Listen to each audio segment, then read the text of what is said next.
we are seeing the expansion of economic partial shutdowns across the country in state after state after state.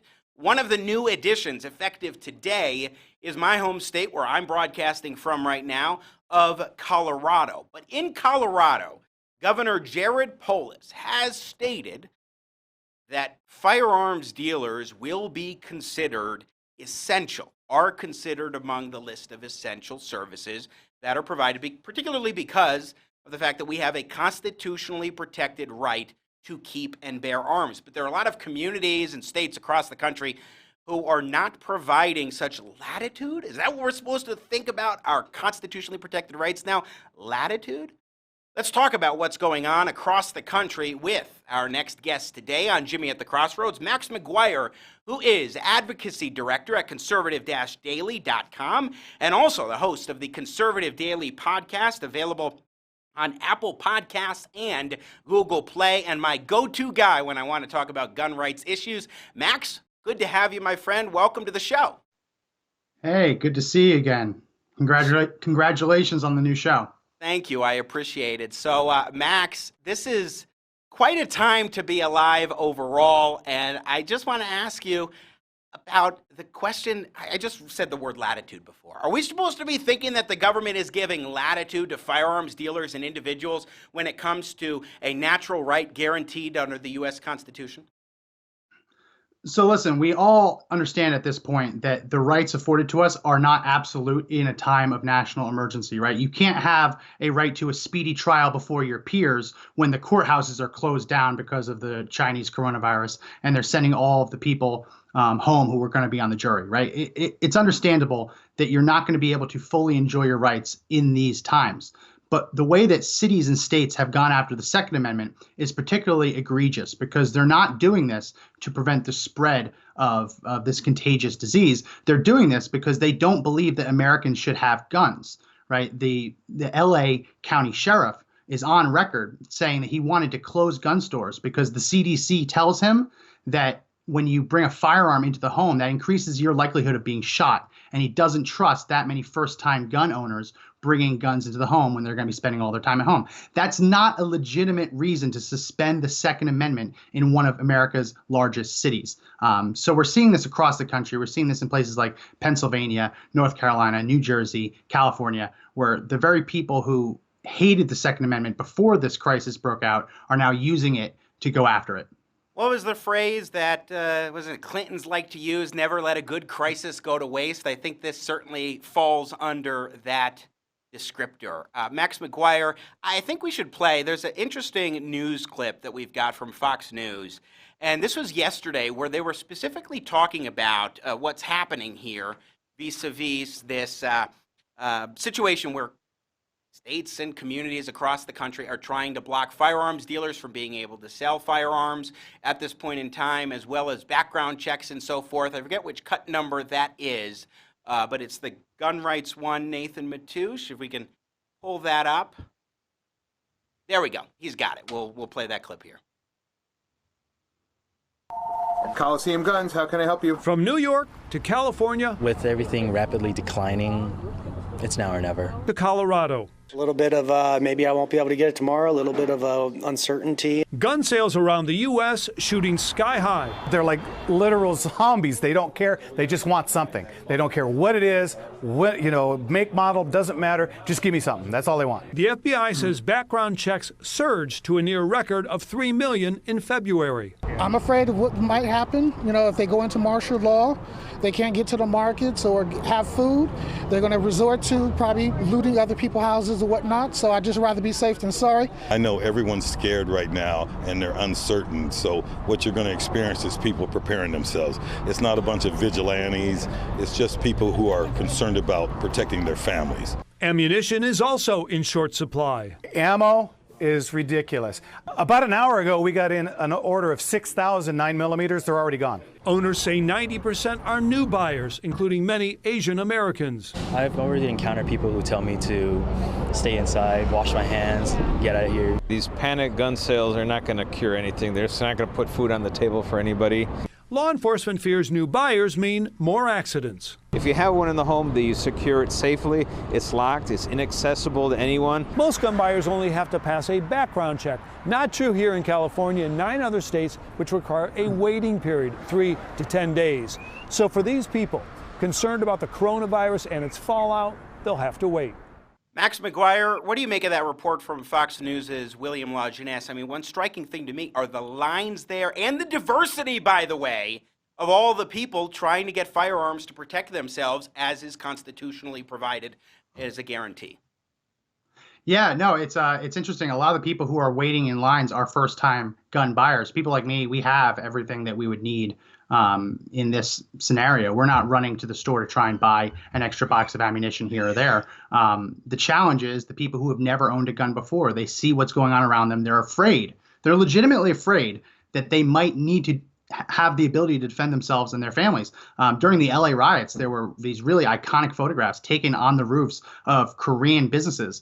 They become a meme nowadays. They're called roof Koreans. And what they did during the LA riots is they brought their guns up to the roof and they just basically guarded their stores, their storefronts. And those were the areas of the city that were not looted. So it's not surprising to see the Asian community, especially in California, going out and trying to get guns, because we've seen throughout even just recent history how important it is to have a firearm at your disposal when things go down. So it's really sad to see this, but frankly, all these people should have cared about the Second Amendment when these laws were being enacted. In California, as the clip says, there's a 10-day waiting period. So when they closed down gun stores in places like San Jose earlier this week, anyone who had bought a gun in the last 10 days couldn't pick it up because they were still waiting for the waiting period to go through. So it's really sad. And what I would tell everyone is that, yeah, if you care about the Second Amendment now, this crisis will pass eventually. We'll get past this. We'll be able to kickstart the economy again. But don't forget about this when we get to that point. Keep fighting for these rights, because you've seen how governments, how state and local governments will abuse your rights in a time of crisis when you desperately feel like you need them. Don't let them get away with this once this crisis passes. Hey, Max, just as a quick aside, was that Max Jr. I was hearing? This is interviews in the era of COVID. It was. My wife was laid off yesterday, so she's supposed to be my babysitter. So she's obviously failing in that regard. I might lay her off too. But as an aside, personally, it's absolutely infuriating to see what Democrats are doing on Capitol Hill, because they could have pushed a bill through on Monday, and they've stalled for what? To be able to block Trump's businesses from getting bailed out too, so that the only hotel in the entire country that won't be able to get a bailout is one with Trump's name on the side. I'm furious, because I truly feel like my wife would have been able to have a job still if this package would have gone through. And there's going to be a reckoning. But yeah, on the Second Amendment, I truly do hope that when all is said and done, the same people in line today as first-time gun buyers will vote in November for people who would protect those rights that they see are being abused. That's a good point. Now, Max McGuire, again, advocacy director at conservative-daily.com and host of the Conservative Daily podcast. I was just sent by one of our viewers, Michelle, an article in the LA Times yesterday afternoon entitled, "Unless you plan to shoot the viruses one by one, gun shops aren't essential services." And one of the things that he says, I think it's the last couple of paragraphs here, and by the way, this is written by a guy named Scott Martell. And he says in the last couple of paragraphs here about the response of many minorities who are arming themselves to protect themselves just in case. Are those the rational responses to the spread of a virus? No. They are functions of fear. Understandable fear, to be sure. This virus is a scary threat to humans, and as a society, we were woefully ill-prepared for it. We're still scrambling to catch up, and it's unclear whether we will. But more of us buying guns or expanding personal armories is not a rational response to a medical emergency. It is caving in to dark thoughts and expectations, and it moves the needle on our collective safety a little further down the dangerous part of the scale. Therefore, Max McGuire, we should not protect the constitutionally guaranteed right to keep and bear arms in this crisis, because people just aren't acting rationally. That's my addendum, but what say you? What was that guy's name? Scott Martell? Scott Martell, yes, at the LA Times. Scott Martell is an idiot. The right to keep and bear arms is absolutely essential. To say in a time of crisis like this that the right to be able to defend yourself and your families is not essential. All across the country, they're releasing inmates from prisons and jails right now. That is happening across the country, including in LA. People are being released from prison under the promise to not reoffend, right? To say that it's unreasonable for Americans to look at what's happening around them, see that the prisons and jails are being emptied, see that police officers are promising not to arrest people unless they steal a certain amount of money or commit a certain heinous crime, that they won't arrest them and won't imprison them and won't incarcerate them for fear of spreading the virus. When people see that, it's completely justified to want to have the ability to defend yourself, right? So Scott Martell is an idiot. Don't know him. Frankly, I don't want to know him. But your right to keep and bear arms, just like your right to free speech, all of your rights are absolutely essential. That's why they were added to the Bill of Rights to begin with, to ensure that they were seen as essential and no one could just wipe them away and say that they weren't necessary. Let's talk a little bit here, Max McGuire, in our remaining minutes with you, about what's happening in some of the different states. So focus in on New Jersey, because I've seen a number of different reports on the struggles for individuals to purchase a firearm, particularly because of their background check system. Sure, I used to live in New Jersey. In New Jersey, As did I, if you don't own a gun already, if you're a new gun owner, you have to basically get a firearm purchaser identification card.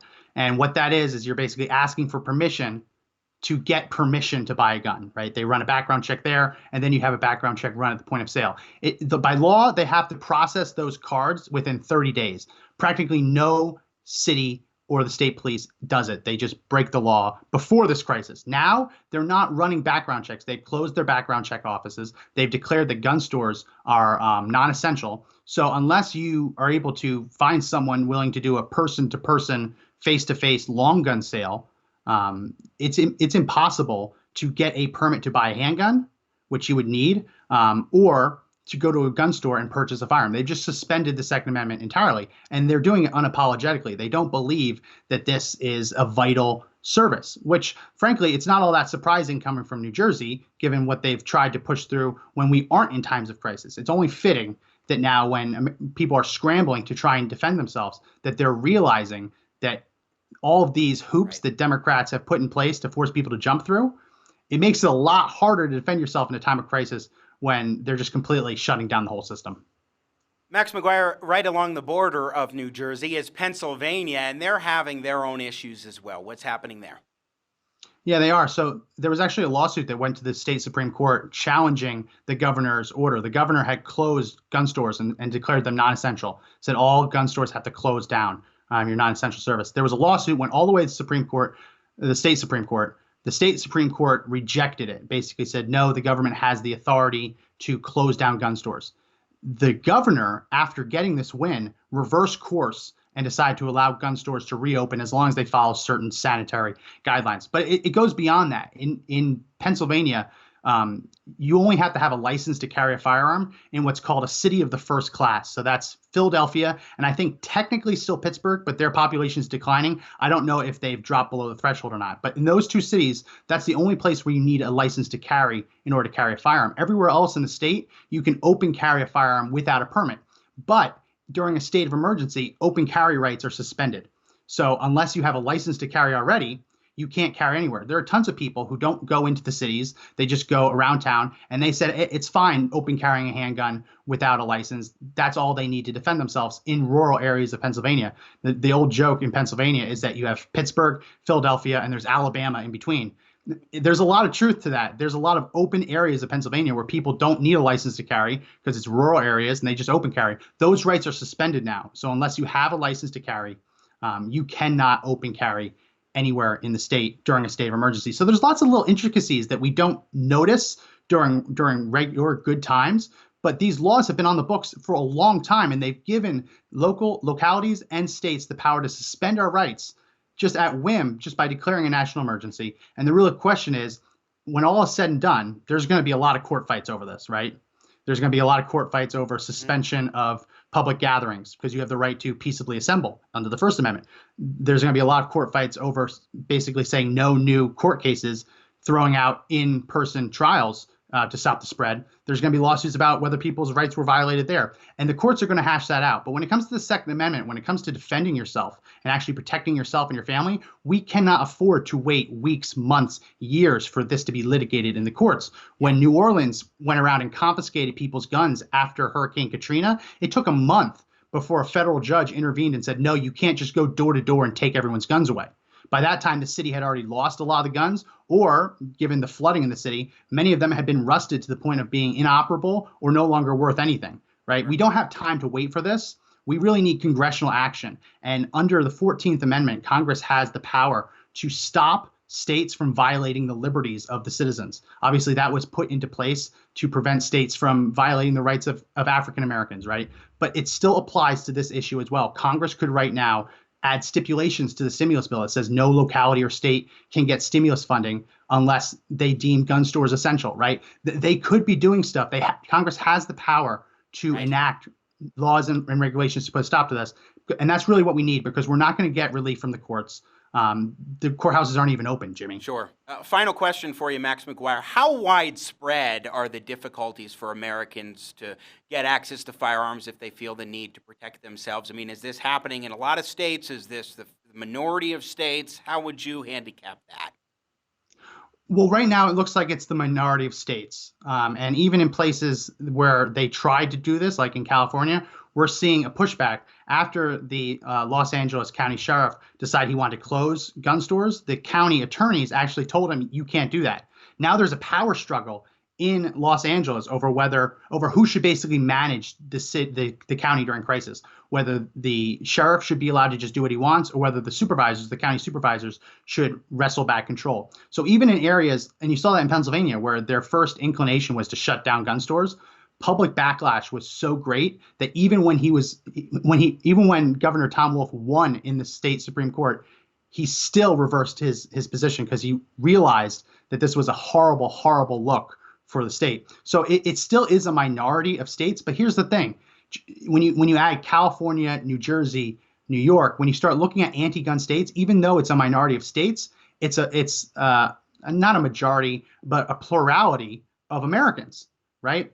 25% of the country live in states where you already need a permit to carry a gun, and it's next to impossible to get it, right? They live in may-issue states. So the gun control states in this country already account for about a quarter of the population.